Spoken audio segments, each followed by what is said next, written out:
kind of the dog days of summer today. You know, some guys were thriving, some guys were surviving, and that's just a part of this process. And so, you know, it's good to challenge them openly along those lines and see who can respond to those challenges. The guys that were thriving, can they continue to do so tomorrow and facing some of similar circumstances? The guys that were in survival mode, man, they got to step it up. It's just part of it, man. The mental aspect of this journey is a significant one. We're not going to run away from it. Today wasn't a good enough day. We'll see what tomorrow holds for us. Be happy to address any questions you might have. Do you feel that for both sides, offense and defense, or was there one? I do. Where would you say Banner is right now on his rehab? Where you guys like him? You know, the process has been a good one, man. He's worked his tail off. In terms of close to being 100% or whatnot, we'll continue to watch him and monitor him and thoughtfully infuse him into this, and we'll see where it leads us. Were they a little bit concerning from what you saw from the offensive line, a little bit of backfield penetration in the running drills and all that stuff? You know, I see a lot of things that are somewhat concerning, man, when we compete. It's just a part of this process. You know, I'm not going to make a bigger deal out of it than it needs to be. You say survivors. Do you mean are veterans included in that group? Or you're primarily talking about some of the guys who are on some of the young guys who are on the edge. I was painting with a broad brush, to be honest with you. You know, young guys can be susceptible to it. Veterans can be susceptible to it. We just got to come out of here with a can-do attitude in spite of circumstance sometimes. And I didn't feel like enough guys fought through it today. Like the second play sub shot. Did Harris get the window? I didn't see it. You talking about the spot of the ball?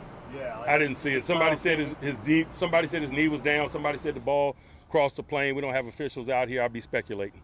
When you think about individual competitions and individual spots, when do those things start revealing themselves? Is it not till? It's continual. In some instances and in some ways it already has. It's this process. Mike, coming out of the first preseason game going to this week, did you like what you saw from some of the depth pass rushers in that first game and some of the guys that are fighting for jobs when it comes to nickel down defensive backs? You know, I like what I saw, but I temper my enthusiasm because it's about who's across from them and what stage of development are they in. And so that's something that we talk openly about our guys too. Man, they got to make good use of the reps being given, and maybe they'll get an opportunity to ascend and compete against more seasoned, more experienced guys. And so that's what the process is about. James Washington out here, what's his status? He's being evaluated for medical purposes. I'll have an update for you guys, I'm sure, maybe tomorrow. Mike, trade all the fellows in the line. Late round draft picks, he hasn't made it yet, but maybe this organization played a championship game. Why is it not? What is it about that position? The free safety, where so many late round, Brian Clark, Darren Perry. Because so much of the position is intangible qualities. You know, above the neck play, communication skills, instincts and feel for the game, and some of those things don't show up at combines and so forth. He has thus far, yes. Those instincts, the above the neck play, is that kind of describe Joe Hayden as well? Yeah, but you know, Joe Hayden had freakish talent as well. That's why he went wherever he went in the draft. But certainly, yes. Does Norwood Swift have that tenacity to that personality that Wilton had, or is that not much part of his makeup? He'll have opportunities to display that, and we'll have opportunities to discover that with more work. How has Dwayne Haskins developed and grown in the last 2.5 weeks? Man, I have no idea. You know, he's working hard every day. He's doing a great job communicating with players, with coaches, working with a myriad of receivers and things that he does. He's putting good days on top of good days, and so it has been a good process, but I'm not really kind of looking to measure growth relative to where he was 2 weeks ago. I just expect everybody to continually get better through this process. One of my colleagues, D'Angelo Hall, today said that there is no better coach in the NFL to help somebody reclaim his career than you. Is there something that specifically, is that something that you specifically look to do? Man, I don't know. You have to ask D. Hall that. I appreciate D. Hall. He's from around my way. He's a good man.